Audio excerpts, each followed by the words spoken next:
హైదరాబాద్ ఐటెక్స్ సమీపంలో నిర్మించిన 360 life the అరిజన్ వివాదానికి కేంద్రంగా మారింది. ఎలాంటి అనుమతులు లేకుండా భవంతులు నిర్మించారంటూ హైకోర్టు ఆగ్రహం నేపథ్యంలో అక్కడ పరిస్థితులు అగమ్య గోచరంగా మారింది. తాము నష్టపోయామని కస్టమర్లు లబోదిబమంటున్నారు. ప్రాజెక్టు యాజమాన్యం మాత్రం తాము ఎలాంటి నిబంధనలు ఉల్లంఘించలేదని తేల్చి చెప్తుంది. హైకోర్టు తీర్పే తప్పు అన్నట్లుగా బిహేవ్ చేస్తున్నారు. దీంతో నమితా హోమ్స్ నిర్మిస్తున్న 360 లైఫ్ అరిజన్ ప్రాజెక్టుపై నీలి నీడలు అమలుకున్నాయి. ఇక ఇదే అంశంపై మరింత సమాచారం మా ప్రతినిధి మధు అందిస్తారు. Madhu, over to you. Welcome to BRK news. మిత్రులారా, మనం ఒక చిన్న ఇల్లు కట్టుకోవాలంటేనే దానికి ఎన్నో రకాల పర్మిషన్స్ కావాలని చెప్పేసి అధికారులు మన వెంట పడుతుంటారు. ప్రతి ఒక్క పర్మిషన్ ఉన్నా కూడా కట్టుకోవడానికి సాధ్యపడినటువంటి పరిస్థితులు మనం ఎన్నో చూస్తుంటాం. కానీ స్వేచ్ఛగా ఇటు హైటెక్ సిటీ ఈ మధ్యలో 18 రకాల పర్మిషన్స్ లేకున్నా కూడా స్వేచ్ఛగా కోర్టు చెప్పిన మున్సిపాలిటీ వాళ్ళు కుమ్మక్కయి స్వేచ్ఛగా ఇగో ఎంత పెద్ద బిల్డింగ్లు కడుతున్నారో మీరే చూడుర్రి. ఎంత పెద్ద బిల్డింగ్లు, 25 ఫ్లోర్ల బిల్డింగ్లు ఇటువైపు రెండు వైపులా కూడా ఇక్కడ బిల్డింగ్లు కడుతున్నారు. హైకోర్టు చెప్పినా కూడా, హైకోర్టు మొట్టికాయ వేసినా కూడా వీళ్ళు పట్టించుకున్నటువంటి పరిస్థితి. ఎందుకంటే జిహెచ్ఎంసీ అధికారులతోని కుమ్మక్క అయినారు. ఇప్పుడు ఒక అపార్ట్మెంట్ నిర్మిస్తున్నామంటే దానికి అనేకమైనటువంటి పర్మిషన్స్ కావాలి. ముఖ్యంగా విమానయాన శాఖ నుంచి కావచ్చు, ఫైర్ సెక్యూరిటీ నుంచి.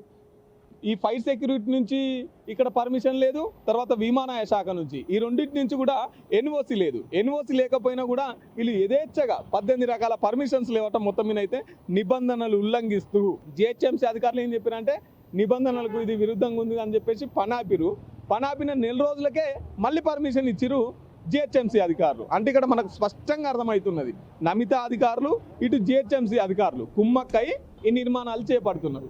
ఈ నిర్మాణాలకు ఇప్పటికే చివరి దశకు వచ్చిన తర్వాత దీంట్లో కోట్ల రూపాయలు పెట్టి ఇల్లు కొనుక్కున్నారు. మరి చిన్న మధ్యతరగతి కుటుంబాలు కోట్ల రూపాయలు పెట్టి ఇల్లు కొనుక్కున్న తర్వాత వీటికి పర్మిషన్ లేదని చెప్పేసి కోర్టు మాట్లాడినప్పుడు వాళ్ళ పరిస్థితి ఏంటి?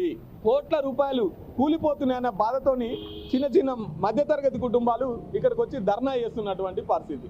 ధర్నా చేస్తూ మాకు తెలియదు ఇన్ని రకాలుగా పర్మిషన్స్ ఉన్నాయని మేము అనుకున్నాం అని చెప్పేసి మాట్లాడుతూ, కానీ ఇక్కడ చూస్తేనేమో పర్మిషన్స్ లేకుండా ఇటు బాధితులు మోసం చేసి ఇటు జిహెచ్ఎంసీ అధికారుల అండదండతోని ఇదంతా నడిపిస్తున్నటువంటి పరిస్థితి. మరి హైడ్రా అధికారులు ఉన్నారు. హైడ్రా ఎక్కడ అక్రమ నిర్మాణాలు కడితే అక్కడ హైడ్రా వచ్చి కూలగొడుతున్నది. మరి ఎటువైంది ఇప్పుడు ఈ బాహుబలి బుల్డోజరు? ఇంత అక్రమంగా నిర్మాణాలు చేపడుతున్నప్పుడు, ఇంత అక్రమ నిర్మాణాలు ఇక్కడ కట్టడాలు కడుతున్నప్పుడు ఈ హైడ్రా అధికారులు కావచ్చు, ప్రభుత్వం కావచ్చు ఎందుకు స్పందిస్తలేదు? నెల రోజులనే జిహెచ్ఎంసీ అధికారులు ఎప్పుడైతే పర్మిషన్ వద్దు కట్టడాలు ఆపాలని చెప్పిరో తిరిగి నెల రోజుల్లోనే ఎట్లా పర్మిషన్స్ ఇచ్చిరు? ఏం మార్పులు జరిగినాయి? ఇక్కడ ఏం మార్చలేదు.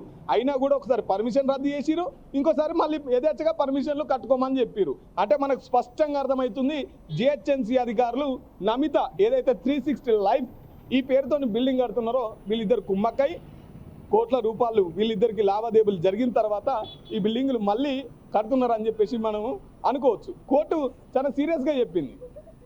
రెండు ముఖ్యమైన విమానయాన శాఖ కావచ్చు, తర్వాత ఫైర్ సేఫ్టీ నుంచి కావచ్చు, వీటి ఎన్ఓసి లేకుండా ఈ బిల్డింగ్లు ఎట్లా కడతారు? ఈ బిల్డింగ్లు కట్టడానికి ఎవరు పర్మిషన్ ఇచ్చిర్రు? ఈ పర్మిషన్ ఉండాలి కదా. ఒక చిన్న ఇల్లు కట్టుకుంటేనే ఎన్నో రకాల పర్మిషన్ కావాలని చెప్పేసి ఇంటికి వచ్చి ఇల్లు ఆపుతారు.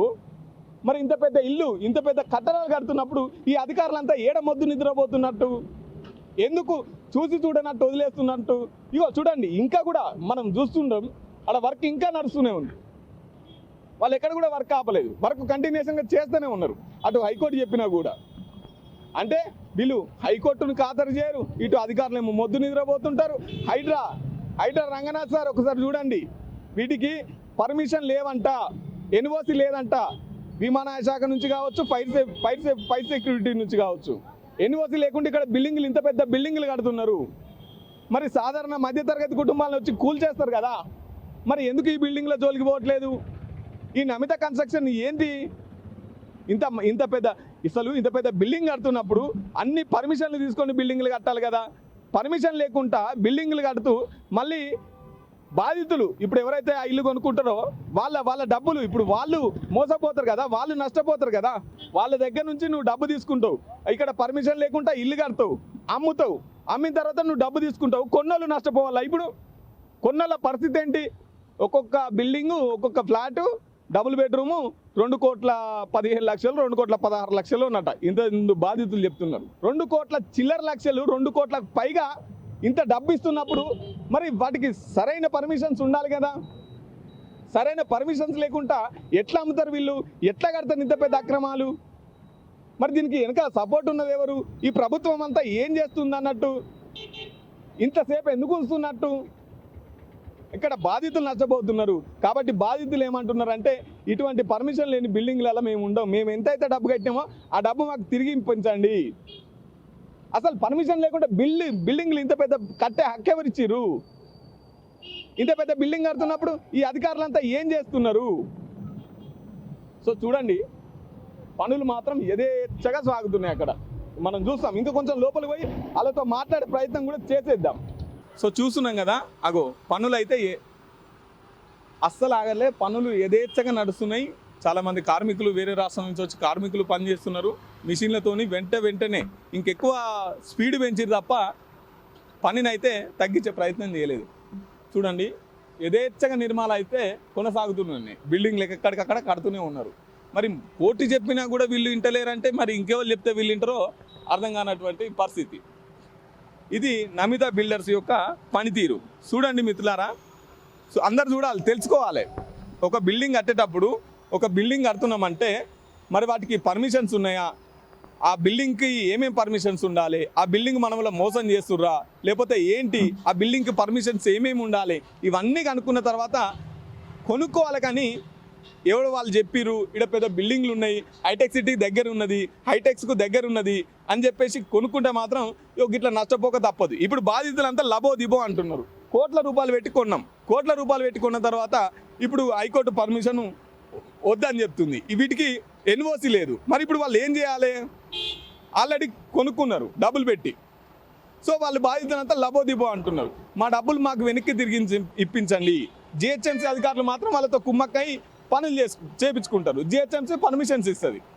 ఎన్ఓసి లేకుండా విమానాశ్రయం ఎన్ఓసి లేకుండా, తర్వాత ఫైర్ సెక్యూరిటీ దీనికి సంబంధించి ఎన్ఓసి లేకుండా ఈ జిహెచ్ఎంసీ వాళ్ళు ఎట్లా ఈ నిర్మాణాలు చేపట్టమని పర్మిషన్స్ ఇస్తారు?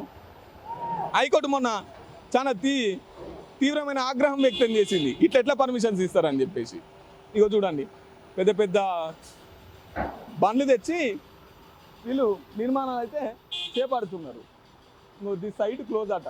100% చట్టబద్ధంగా ఆమోదించబడింది. సంబంధిత శాఖల నుండి అవసరమైన ఎన్ఓసి సర్టిఫికెట్లు పొందబడినవి. వదంతులు నమ్మొద్దు. మరి చట్టబద్ధంగా అన్నీ ఆమోదించబడినవైతే చూపెట్టాలి కదా.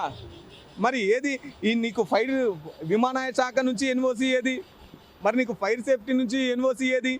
అంటే ఇగో ఇట్లా తప్పుడు నోటీసులు పెట్టి అన్ని పర్మిషన్స్ ఉన్నాయని చెప్పి పర్మిషన్స్ లేకుండా బాధితుల్ని మోసం చేసే ప్రయత్నం. మరి మీకు అన్ని ఎన్ఓసీలు ఉన్నాక కోర్టు ఎందుకు మిమ్మల్ని మొట్టికాయ వేసినటువంటి పరిస్థితి? నమిత బిల్డర్ 360 లైఫ్ కాదు, 360 లైఫ్ కాదు, 360 ఉన్న లైఫ్ పోతుంది.